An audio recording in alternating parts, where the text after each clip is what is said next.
अब तो हमें चाहिए कि अब अभी हीट वेव आने वाली है। पिछले साल इलेक्शन हो रहा था, इलेक्शन के दौरान हमारी खबर ये थी इम्पोर्टेंट कि सोनभद्र में, बांदा में और चित्रकूट में और इधर जो टीचर्स ड्यूटी पे लगाए गए थे, जो पुलिस के सिपाही ड्यूटी पे लगाए गए थे, वो मरे। इतने इलेक्शन में कभी नहीं मरे थे मई में। तो अब तो हर महीना हर कभी जाड़ा ज्यादा हो रहा है, कभी गर्मी ज्यादा हो रही है, कभी बारिश ज्यादा हो रही है, कभी कम हो रही है, एक्सट्रीम वेदर कंडीशंस बन रही है। तो अब तो हमें एक्सपर्ट चाहिए। हम अपने जर्नलिस्टों को कहते हैं जाओ सीएससी की फेलोशिप करो या किसी और जो ऑर्गेनाइजेशन है, जो एक्सपर्ट्स हैं, जहाँ पे उनके साथ में मिलो।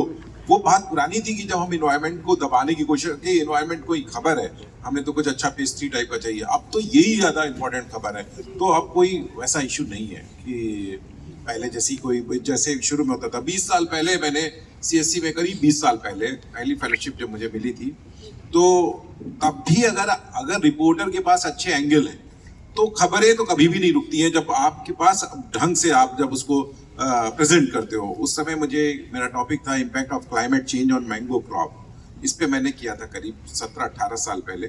सीएससी की फेलोशिप थी और वो सिर्फ हमारे हिंदी अखबार ने नहीं छापी, मेरा पीटीआई ने इंटरव्यू किया, फिर उस रिपोर्ट को द हिंदू ने छापा और द हिंदू से वो इंटरनेशनल हेराल्ड और तमाम जगहों पे वो न्यूज छपी। तो खबर में दम होनी चाहिए, रिपोर्टर को मालूम होना चाहिए कि आज की न्यूज क्या है। अगर आप एडिटर हो, तो मैं एडिटर हूं, तो मैं अपने रिपोर्टर से यही उम्मीद करूंगा वो क्या खबर ला रहा है। अब अगर कोई सीएससी की वर्कशॉप में आया है और उसने ये खबर बना दी कि 3 दिन में ये हुआ, तो हम कहेंगे 13वें पन्ने पे छाप दो, 13 पेज पे, कहीं 14वें पन्ने पे। क्या है मतलब, ये हुआ, यही तो छाप रहे हो। लेकिन अगर कोई उसमें से कोई स्पेसिफिक टॉपिक पकड़ ला, सपोज कि कल रिन्यूएबल एनर्जी की बात होनी है 2030 तक 500 गीगावाट बिजली जो एनर्जी है वो हम उससे लेंगे, रिन्यूएबल से लेंगे। 280 गीगावाट हम सोलर से लेंगे। तो अब अगर कोई किसी रिपोर्टर ने उस पूरे लेक्चर को अटेंड किया, खूब ढंग से समझा और फिर वो अपने शहर में गया, सपोज कि वो पटना में गया या सपोज कि वो लखनऊ में गया या झारखंड में गया, रांची में गया, तो वो कहेगा यार इतना ज्यादा सोलर हो जाएगा तो हमारे कोयले का क्या होगा, और कोयले के खदान में इतने सारे मजदूर काम कर रहे हैं, इनका क्या होगा।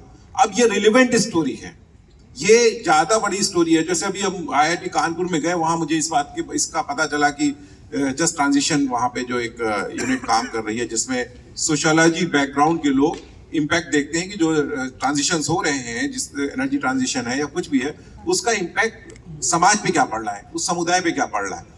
तो अगर हम ऐसी स्टोरी लेके आएंगे कि 18 लाख जो कोल में काम करते हैं, खदानों में काम करते हैं, जिनकी एक्सपर्टाइज है, जो जनरेशन से काम करते हैं और जिनको अच्छा पैसा भी मिलता है, उनकी जिंदगी कैसे बदलने वाली है। क्या एक सोलर का एक फायदा होने जा रहा है, लेकिन इनकी लाइफ को हम कैसे बदलेंगे। जब हम जीवन से जोड़ते हैं, जब हम जिंदगी से सारी चीजों को जोड़ते हैं, लाइफ से जोड़ते हैं, तो कोई खबर नहीं रुकती। रिपोर्टर को लिखना आना चाहिए, खाली फॉर्मेलिटी के लिए नहीं कि हम यहाँ गए थे, हमने ये खबर लिख दी, उन्होंने ये बताया, इन्होंने ये बताया, इन्होंने ये कहा। कितनी तरीके के चेंजेस आ रहे हैं। अभी सोलर आ रहा है तो खाली रूफटॉप नहीं हो रहा है, बहुत सारी चीजें हो रही है। अब वो अगर खेत की जमीन पे लग रहा है, जमीन नहीं, जैसे उत्तर प्रदेश में है, उत्तर प्रदेश के जो अधिकारी हैं वो कहते हैं कि हमारे पास बड़े प्लांट लगाने की जगह नहीं है, लेकिन वो रूफटॉप पे काम करेंगे। लेकिन अगर कोई अपने खेत पे लगा रहा है तो क्या उसके नीचे उसने खेती करने का भी, कुछ फसलें उगाने का वो किया, ये एक नई चीज है। तो इस तरह की चीजों को अगर कोई रिपोर्टर करेगा तो कोई एडिटर मना ही नहीं करेगा, उसको फ्रंट पेज पे लेगा। I think